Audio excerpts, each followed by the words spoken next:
Morning and welcome back to the channel. For anyone who hasn't subscribed yet, if you want to hit that button, that would be grand. So the idea for today's video kind of popped into my head when I saw the forecast for today. It was blue skies, sunny, and usually, I'll be honest with you, I would kind of write that day off for photography wise. Blue skies just don't do it.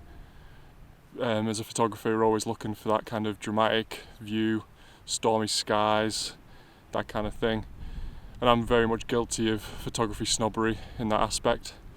So today's video, I wanted to kind of show you that even if you are shooting in the middle of the day, bright sunshine, blue skies, you can still hopefully get some decent shots. Time will tell if that's actually happened today, I can get anything decent.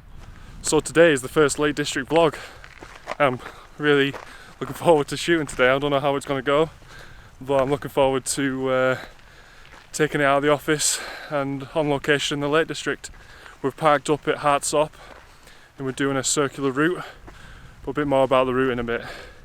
I need to get up this hill first.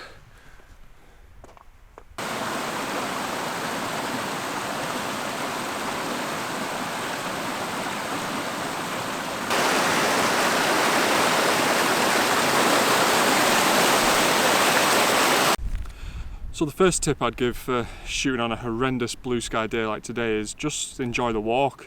At the end of the day, it doesn't matter where you are in the world. If you've got a day like today, it's going to be a great day out. So don't have photography as your number one priority. It's very easy when you do get into taking images and posting them to Instagram to make that your priority for your day. But on a day like this, just get out and enjoy it. Put photography on the back burner and just get them legs moving.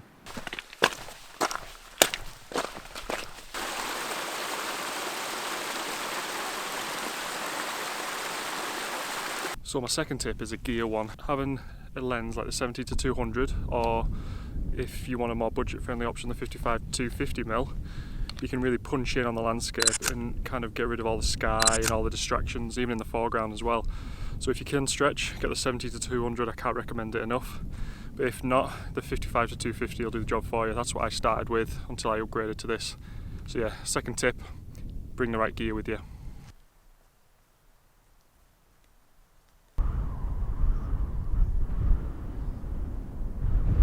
So we're back to the office for the final part of the video because basically I ran out of daylight.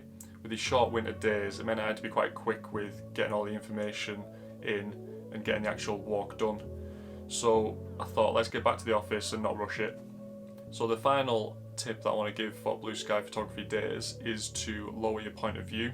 So when you're taking the shot, instead of taking a normal kind of head height picture, get low to the ground and get more of the foreground in to make that the main focal point, or to draw your eyes in to the main focal point further into the image. The first example of this is this shot here from Blee Tarn that I took a while back. So although it wasn't a clear blue sky day, there wasn't a lot going on in the sky in general. So for this shot I decided to get nice and low to the foreground, which in this case was a nice reflection, and show that detail under the water so you can see the pebbles, you can see the twigs and the branches, that kind of thing. Lean into a nice reflection shot in the woodland as the backdrop. So the second example I want to show you is this one from the east side of Coniston, looking towards the Old Man. Just before I took this, it was a clear blue sky day, but what I saw from looking towards my right at the time was the clouds were rolling in, so I thought I'd wait 5-10 minutes just to get a bit more interest in the background, which luckily I did with this shot.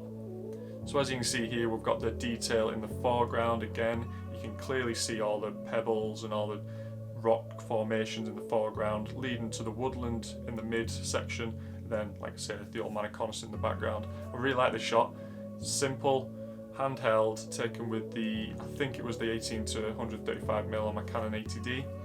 And it's just turned out really nice. And the other thing I did with this shot is I put the polarizing filter on from Jobe. I think it's Jobe, G-O-B-E. Which I use quite a lot, just to add a bit more of a contrast and a punch to the image, and it really does make a difference on this one. And the third and final example is from the other side of Coniston Water from the previous one, which is this one here, and I really like how this turned out for a couple of reasons. First of all, it feels like you're almost in the water, you're kind of like perching your head above the water line. It feels like you're actually in the image, in the water, taking that shot. In reality, I was on the side of Coniston Water, putting the camera very close to the water to get that really nice low point of view. And the second of all is, at this point of the day when I took this, it was a clear crystal blue sky. So what I had to do was I had to desaturate the blues heavily in this one. So as you can see in the corner of the shot, the sky is fully desaturated to really show the colours in the woodland. I did that in Lightroom, went into the saturation sliders and just pulled the blues right back, just to avoid any distractions from the main focus point of the shot. What I'll do is, in the description below, I'll leave a link to my previous video where I show you how I edit my images in Lightroom before posting to Instagram. So instead of showing you a load of bloopers where I look like an idiot, I'm gonna show you some of the shots that I got during that sunny day doing the Brock Crag and Angle Tarn circular route. And I hope you enjoyed the video. If you did, leave it a like, and if you hit that subscribe button, it'd be absolutely fantastic. And leave a comment below if you have any hints or tips yourself for photographing blue sky days. See you in the next one.